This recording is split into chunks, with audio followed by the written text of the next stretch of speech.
نفسي يعني سابقا كان اسمي محمد الموسوي، خلفية إسلامية من السادة الموسويين.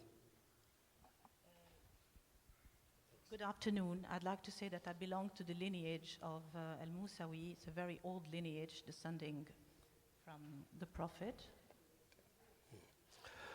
ولكودا تعرفت على المسيح وصرت مسيحي فأفتوا بقتلي وسجنوني سنة و4 شهور وهربت من العراق. But since I got to know Christ, I preferred actually to follow the path of Christ than all the glories and vanities of this world. And I moved away from my former lineage.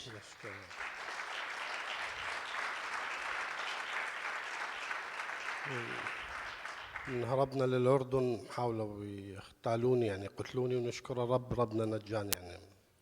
I had to flee to Jordan because there was an attempt at assassinating me from my family. And so I had to run for my life. فالحقيقة اليوم اللي أنا أحب أحكي معاكم، الشيء اللي كثير حاب أحكي معاكم. I would like very much to talk to you today about something that is very dear to me, issues that are extremely important in my view. هي حول الحقيقة. اليوم أنا أشوف أكثر الأشياء المضطهدة هي الحقيقة نفسها. I would like to talk about persecution, but maybe you don't realize what kind of persecution I mean. I think the real casualty in all of this is truth itself. Truth is the victim. Truth is persecuted. يعني اليوم تكلمنا كثير عن داعش والخطف والقتل ونتكلم القاعدة، ولكن الحقيقة الأصلية هي القرآن، هو الإسلام. We talk a lot about ISIS or Daesh or whatever, the title and the word that we can find. All that is very nice, and we speak about the victims, and definitely we should. But actually, we have to get to the root cause of this problem, and the root cause of this problem is ideological. It is Islam itself. يعني الحقيقة أنا بالنسبة لي داعش وتأسس قبل 1400 سنة، أسس شخص صدام محمد. What Daesh is doing today, ISIS is doing today, was practiced 1,400 years ago by the Prophet Muhammad himself and his followers. يعني اليوم إذا نريد نقرأ بالتاريخ، وهذه الكتب كلها موجودة يعني من خلال الإنترنت، كل الكتب موجودة، نقرأ من البداية لحد هذا اليوم، هي كلها داعش على طول الوقت موجودين باسم ثاني. And all these actions are recorded in history books. I mean, this is not a figment of my imagination or wild interpretation. You can go for yourself. We are lucky to have internet nowadays. You can go for yourself, do the research, and you'll see that everything is recorded. يعني قبل قليل كنا نتكلم عن كانت القاعدة انتهت، هلا صار داعش. For example, we spoke about Al-Qaeda, that was the big boogeyman at some point, and then Al-Qaeda, nobody talks about it ever now. Now it has become the new boogeyman, has become Daesh. So it means that you have several guises, but there is just the same monster reappearing under different guises. فأكيد اليوم تنتهي داعش، بكرة يطلع لنا اسم ثاني بالتأكيد. And maybe Daesh will disappear today or tomorrow, and you'll have a new monster that will appear, on the horizon line. والحقيقة أنا كشخص أنا مش ضد المسلمين، أنا لحد الآن عائلتي كلهم مسلمين، ولكن أنا ضد الإسلام. And I want to make clear that I'm not against Muslims. I'm against Islam as an ideology. وممكن اليوم إذا بالإعلام والسياسيين يدعمون هذا الشيء، ممكن المسلمين يتركون الإسلام، يعني مش فد شيء معضل كبير. And the reason for that is that Muslims might very well leave Islam one day. So it's not, a war is not on them, it's really on the ideology. سيراد نتكلم معاهم الحقيقة، هي المشكلة احنا اللي ما بنتكلم الحقيقة. But the main thing is to confront the truth and to speak the truth, because if we don't speak truthfully, we can't have any entry point into the problem. وهي اليوم مسؤولية كل شخص ما يقول الحقيقة، المسلمين بالإعلام وبغيرها وبالشارع مع الناس، هو مسؤول بأن الإسلام باقي. And everybody who refuses to tell the truth and to speak the truth as it is, the media, everybody who's just talking lenient talks, stand accused of actually feeding this monster. يعني أنا عائلتي كان من مستحيل كان ممكن أغير، ولكن أكيد من ربنا ومن اكتشفت المعلومات مع أحد المسيحيين تركت الإسلام. For example, in my case, I mean, this is a very good example. I could have stayed. I had a very privileged life. I could have stayed. However, when I was confronted with the truth, due to some circumstances, I took a critical eye, and I saw that, no, this cannot go as before. And I left Islam. So what happened to me can happen to anybody. والحقيقة اليوم في ملايين مثلي مش بس أنا يعني. And millions of people can follow suit. Can you describe what happened to you? Because the audience would be very interested in hearing that. يعني الحقيقة هي يعني حتى يعني معلوم أهلي أو الناس الموجودين، لأن القرآن في آية بتأمر بقتل المرتد اللي يخرج من الإسلام يقتل. You have to know that there is a verse in the Quran that commands every Muslim, including family members, to kill the apostate. So this is what happened to me. وفي حديث لمحمد أيضا قال من غير دينه منكم فاقتلوه. There is also in the hadith of Muhammad some paragraph that says that if somebody leaves Islam as an apostate, you must kill him. فأنا أول ما عرفوا بي أهلي مغير أخذوني إلى شخص يدعى محمد صادق الصدر، هو أبو المقتدى الصدر، هو اللي أفتى بقتلي، قال لهم اقتلوه وأجركم على الله. And the father of Muqtada al-Sadr, who's a very prominent Shiite cleric, is the one who issued a death edict, fatwa, against me. واليوم من خلال هاي الفتوى أنا أعيش بخطر بأي مكان بالعالم، يعني حتى أنا عايش بفرنسا، ولكن أيضا موجود هذا الخطر من الإسلام مش من المسلمين الحقيقة. This fatwa is universal, and it's not time bound, it's timeless, which means that wherever I go and whenever it happens, anybody can kill me, any Muslim, even in France where I am not immune from an assassination attempt. لكن نشكر رب أني ما بخاف أن يطلقوا الرصاص باتجاه صدري، وأنا اليوم قاعد وياكم عايش. But I was probably protected because although I was shot in the I can't find the word, chest, yeah, thank you. I survived this assassination attempt, and I'm here among you. والحقيقة يعني أنا بالنسبة لي اليوم ما بلومهم، يعني من ترجع تقرأ في القرآن في آيات كثيرة في القرآن تدعي لقتل المرتد، قتل غير المسلم، قتل المسيحي واليهودي بالاسم، هذول جاية. And you have to know that in the Quran you have many verses that command Muslims to kill infidels, be they Christians or any kafir, any infidel. يعني يخطفون اليزيديات والأطفال ويقتلون الرجال، هاي موجودة آية في القرآن ومحمد طبقها قبل. And when we speak of the kidnapping of the Yazidi, for example, the Yazidi girls, there is a verse in the Quran that commands it, and Muhammad himself applied it and practiced it. وما بنستغرب شو اللي يصير مثلا بالعراق مع المسيحيين أو في سوريا، لأن في كثير آيات في القرآن بتقول المسيحي هو كافر يجب أن يقتل. And when we hear of these stories about Christians in Iraq and Syria, and we say, oh my God, well, in the Quran, you have so many verses that speak of that, and it's a very clear command.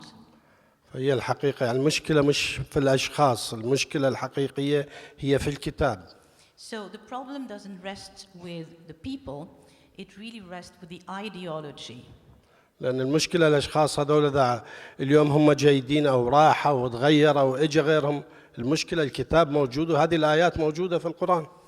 I am stressing this point because you have to know that we focus on Daesh now. Daesh might come and go like Al-Qaeda came and went. However, you'll have always something new appearing so long as you have this text that is feeding all these practices. Thank you very much. We will do question and answer after the Asia Bibi family speaks, because this is a set of issues that are very much connected, the apostasy and blasphemy punishments. Really, thank you both for sharing. It's a wonderful witness to all of us for being faithful. Joseph, if you could narrate, I don't know if you want to translate, if he could narrate how the miraculous intervention when he got shot. Thank you, sister.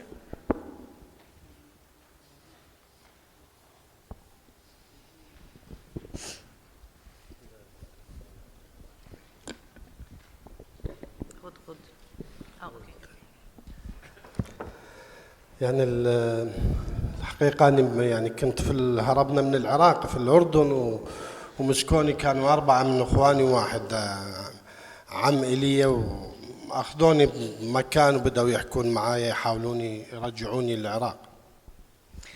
First, it was during the time that we fled to Jordan from Iraq, and then we were caught up by 4 of my brothers and my uncle, and they took me aside in a remote area, and they tried to talk to me to convince me to leave Christianity. الحقيقة بهذه الفترة أنا كنت خلاص بعد تعمدت بعد ما في خوف فهم كانوا يحاولون يغروني بشتى الطرق في الرجعة أنا كنت أحكيهم عن المسيح عن الحياة الجديدة عن العمال فهيك كان الكلام ما متوافق بيني وبينهم. At that time I had already been baptized, so there was no way back for me anyhow, but they kept talking and they wanted to bring me back and they wanted to hear from me, you know, what happened and to make me talk more, but we soon reached irreconcilable differences. فهو أول واحد عمي قال لي أنت في فتوى بقتلك وإذا ما بترجع نقتلك. And my uncle reminded me that there was a fatwa against me and that I could very well be killed. قال فت كلمة كثير جميلة كثير أحبها قال من داءه المسيح فلا دواء له. And he said something very beautiful, who has tasted Christ, there is no medicine against, there is no remedy against it. فكان هو أول واحد أطلق الرصاص باتجاه صدري. But he was the first one who shot me in the chest. فمن بعدها أنا صار فت صوت براسي بأنه هرب وفعلا هربت ركضت من عندهم وكانوا كلهم يطلقون ورايا رصاص ومسافة وارتفعت رجلي وقعت وغمى علي بعد. And at that point I ran for my life and I started running and I could hear that they were shooting me from the back. Initially they couldn't reach me, but then one bullet reached me and I fell on my knees and I collapsed and I fainted. فنشكر الرب أكيد ربنا مرادني أنتقل أكيد بعد عندي رسالة أديها للناس. And maybe that's why I was left for dead and I was left alone, and maybe I have to thank God for this miracle because this is the reason why I'm here to convey His message to you. كنت أتمنى في وقت كثير كافي وأطلع لكم آيات القرآن كلها وشرح لكم عليها كيف دا يقتلون الناس ليش شو السبب. I would have loved to have the time to read with you some verses of the Quran and to analyze them with you to show you exactly what is said. مرة ثانية إذا ربنا But بيسمح. maybe another time we'll have, This was your brothers. Yes, yeah. إخواتك مش كده؟ كانوا 4 من إخواني وواحد عم لي. والعم هو اللي ضربك. أول واحد هو بس كلهم ضربوني. Yeah, I was with my 4 brothers. The first shot was my uncle, and then everybody shot at me after that. Hi, I have a couple of questions. One for each of the panelists. Thank you for saying the truth in the media is what we need to see more of in the United States and the world. I agree completely. Next, how did you find Jesus? That's one question I have for you, so it's a little more personal. And for... Can we stop here? Yes. Because I need to interpret and Okay. then... شكرا كثير على انك يعني كنت صريح معنا ولازم احنا في الاعلام الامريكي لازم نكون صريحين اكتر. اوكي. بس السؤال الثاني اللي عندي كيف اكتشفت يسوع؟ ما فهمناش ايه اللي خلاك يعني تعرف يسوع؟ ودلوقتي هيسأل يعني سؤال. الحقيقة هو في الكتاب مالتي موجود بالإنجليزي ويمكن تقدر تقرأ أفضل ما أقعد أشرح لك كل القضية. All the details of my life are actually in the book that I wrote, The Price to Pay. I don't have the time to explain all the details because it's kind of a lengthy story. Then my other question is for this family. Okay. What would you say to your mother right now if you could speak with her? What would you say to your mother right now if you could speak with her?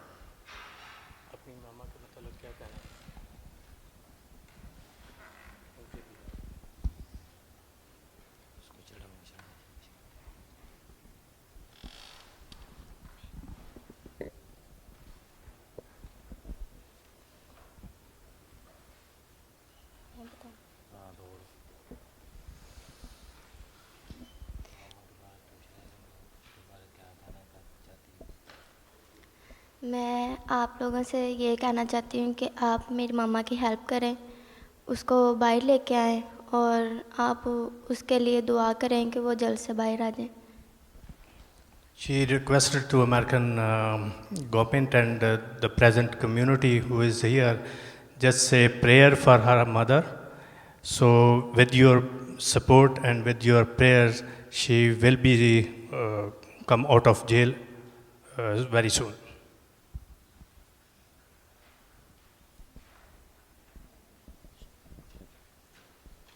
There seems to be a question back there, right here. And we do this one first.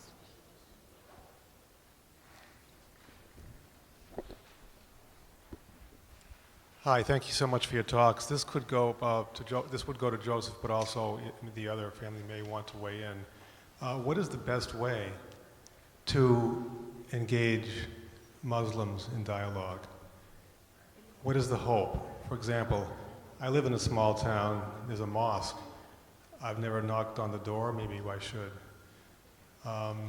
We've talked a lot about it in our Knights of Columbus group, along the lines of what you're saying. Basic theological differences that will never be resolved. What do you recommend we do?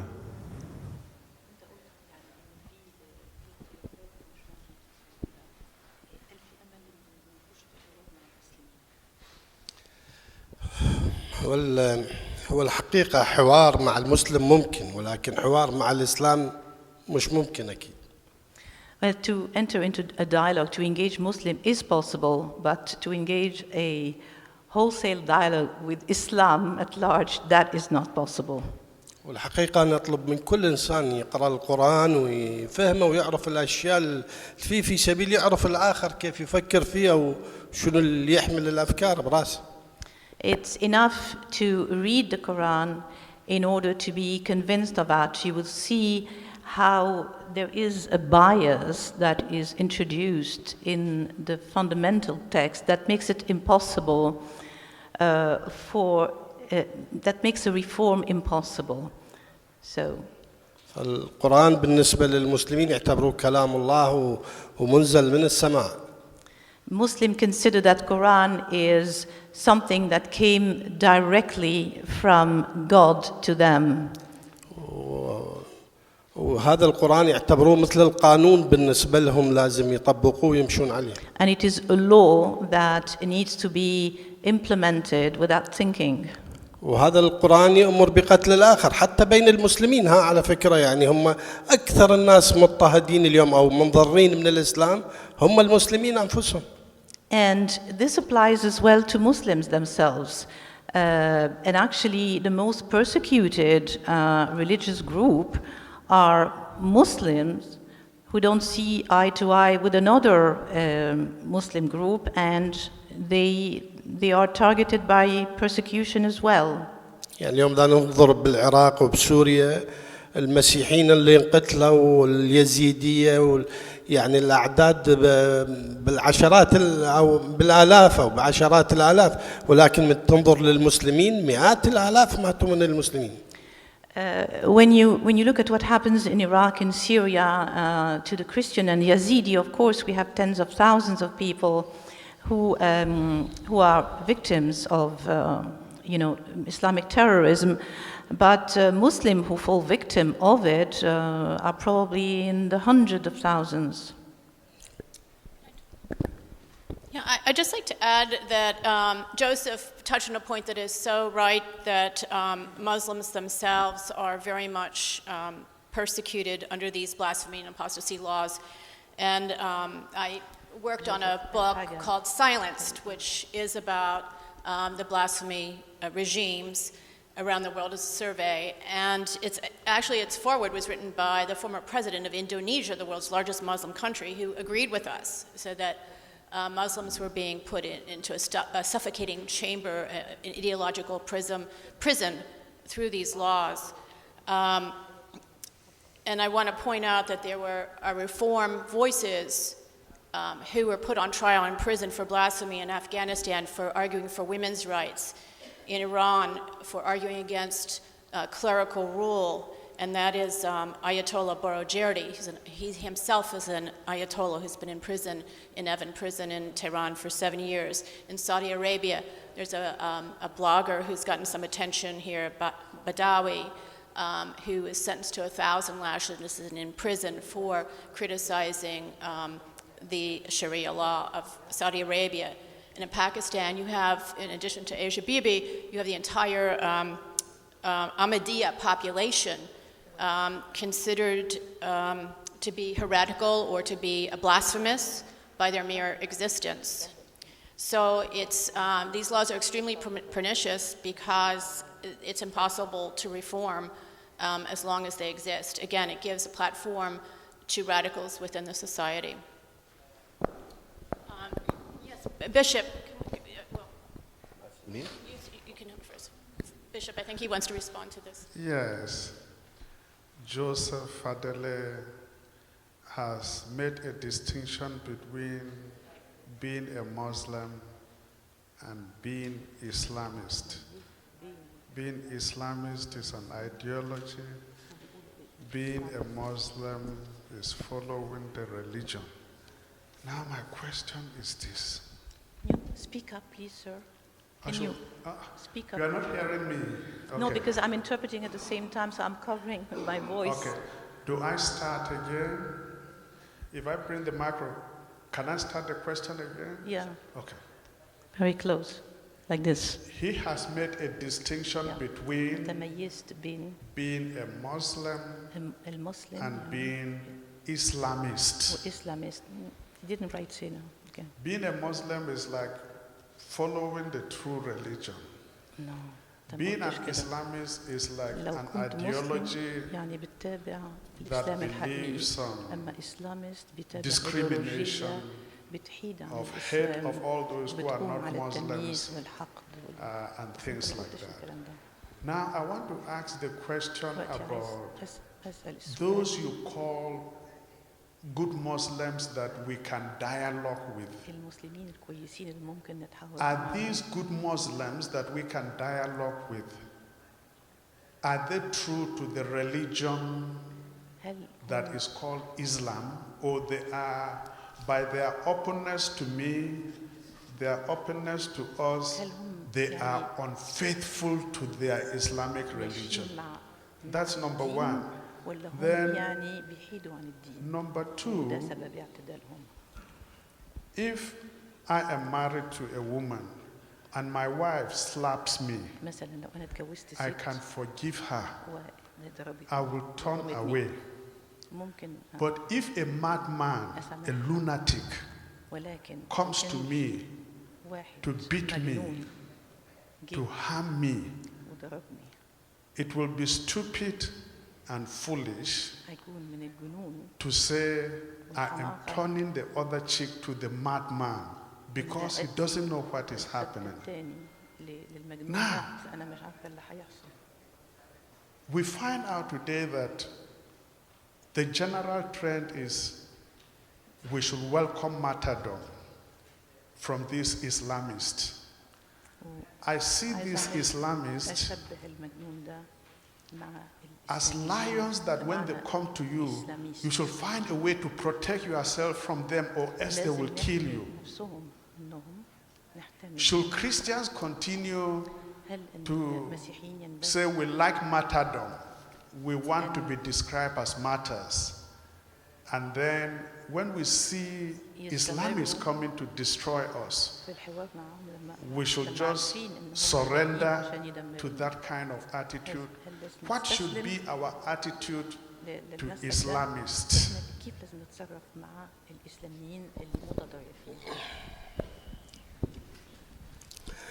أول شيء يعني بالنسبة لي اليوم المسلمين الحقيقيين هم داعش وجماعتكم جماعة نيجيريا شو اسمهم بوكو حرام هم دول المسلمين الحقيقيين والآخرين بالنسبة لهم دول مش مسلمين.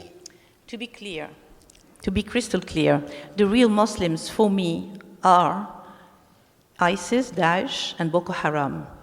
These are the people who follow the precepts as contained in the Quran. As for the others that are called the moderates, they are people who do not follow the Quran. They are bad Muslims, just to be clear. أنا الحقيقة من أفرق بين المسلم كإنسان كشخص كل شخص وحتى المتشدد وبين الإسلام الفكر الكتاب هو هذا المشكلة. But the distinction I was drawing was not between Muslims and Islamists. It was between Muslims and Islam as an ideology. It is an evil ideology, but among Muslims you have good people because some of them don't follow this ideology. وأي مسلم ممكن يصير داعش بكل سهولة. But a Muslim could turn into an ISIS adept very quickly, and here lies the danger. بن لادن كان شاب طبيعي عنده فريق مال طوبة وكان يسهر ويطلع مع الشباب بيوم وليلة صار إرهابي. Bin Laden, for example, initially was a very normal guy. He used to go out with friends and just lead a normal life. And then he turned into a fundamentalist and a terrorist. فالمشكلة الحقيقية هي من يتوجه للفكر يصبح في خطر. The real problem is that when normal people start espousing the ideology of Islam, وهذا الخطر ما في شخص بعيد لا شخص ولا بلد ولا كل العالم. then they can get corrupted by it. And this danger is threatening any Muslim person, any city, any country.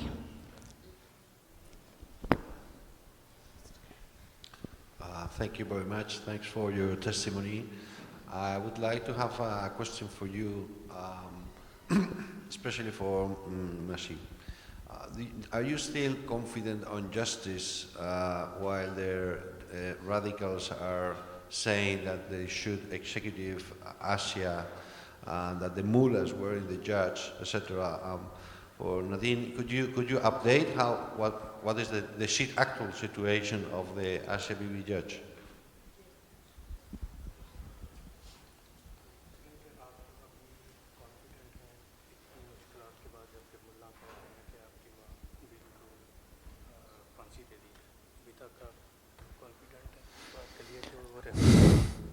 देखो जी कि असी तो उस खुदावन ते डोरी सुटी है कि खुदावन उनको रिहा कराएगा असी तो कॉन्फिडेंट नहीं है तो खुदा उनकी ज़िंदगी देगा तो वो इंशाल्लाह रिहा होएगी तो अपने बच्चों में आन के तो बच्चों में मिलेगी वो Mr. Ashik still having confidence even then the situation in Pakistan is very worst for the Asia Bibi because Islamic cleric and Islamic organization after the hanging of Mumtaz Qadri, they are demanding continuously to hang of Asia Bibi.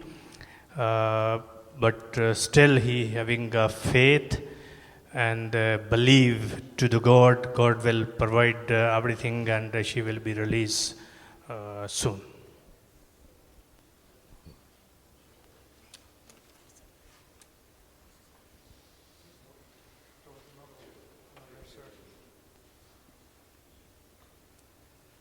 My name is Sajid Christopher and I am a human rights defender from Pakistan.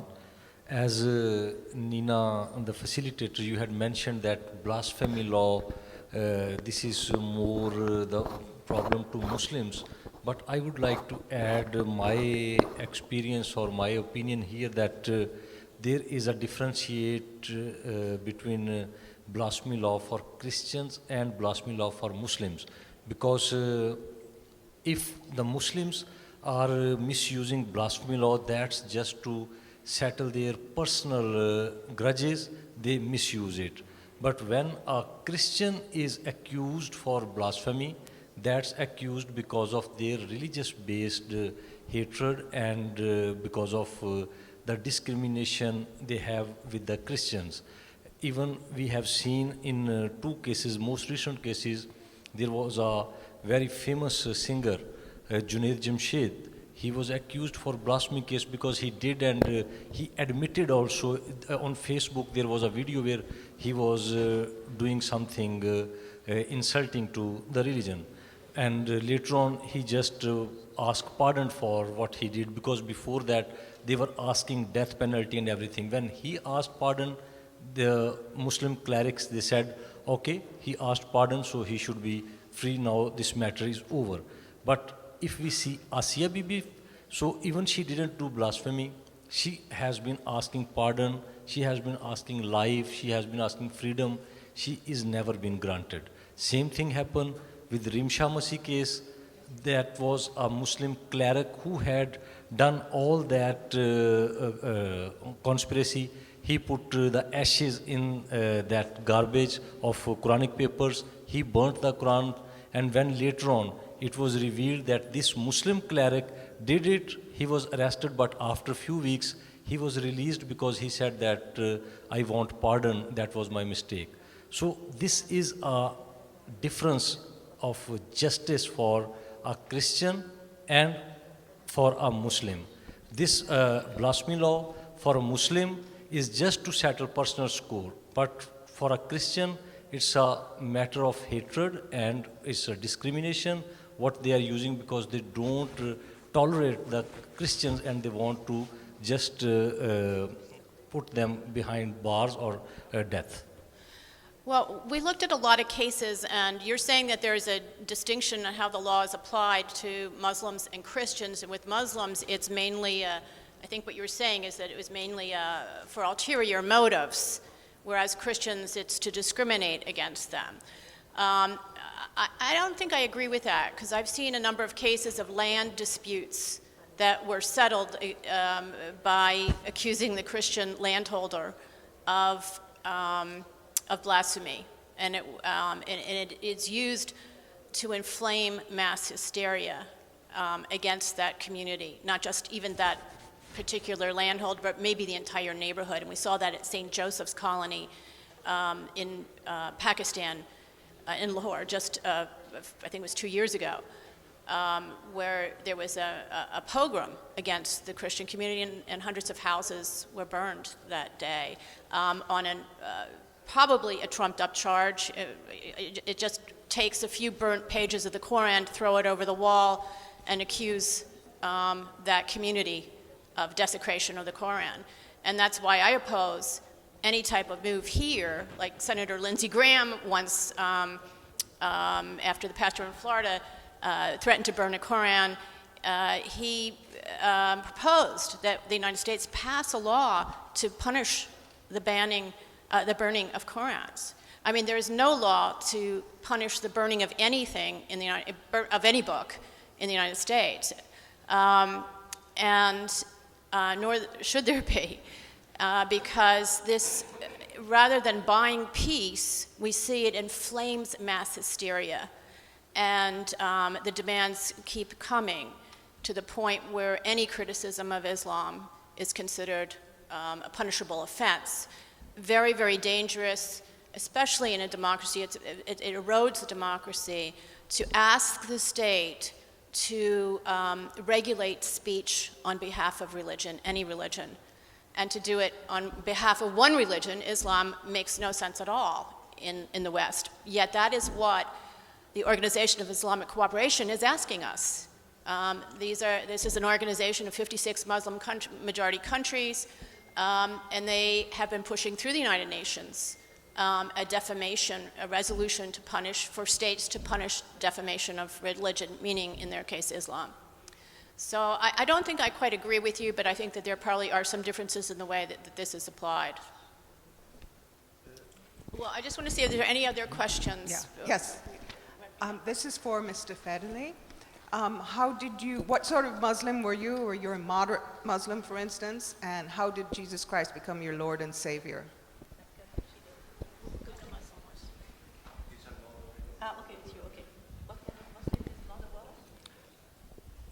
sorry? Could you repeat, because I was Yes. looking who's speaking. I would like to know what sort of Muslim were you before? For instance, were you moderate? And second question is, how did Jesus Christ become your Lord and Savior? Okay. What kind of Muslim? أنت كنت يعني معتدل قبل كمسلم قبل يعني اكتشاف المسيح. And what saved him? What the Lord saved him? وبعدين ازاي الرب يعني It's the same one. He didn't want to answer before. Yeah, I know. That's why I was like. إيه اللي خلاك ربنا ينقذك يعني بالتفاصيل؟ يعني أكيد شو ربنا اللي ليش نقذني ما بعرف هذه إلا هو. I cannot know why the Lord saved me. I mean, he knows.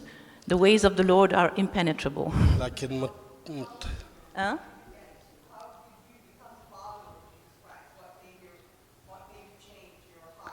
اوكي، ايه اللي خلاك يعني تترك الاسلام وتعتنق المسيحيه؟ الحقيقة اللي يعني بحثت في الإسلام وبحثت مع شخص آية الله العظمى الشيخ علي الغروي، وظليت 5 شهور ببحث أنا وياه. من خلال البحث وصلت إلى نتيجة بأن القرآن مستحيل يكون كلام الله ومحمد مستحيل يكون نبي. I did my own research. There was a spark that prompted this research. I went to speak to an imam who was very versed. He was like the authority in the matter.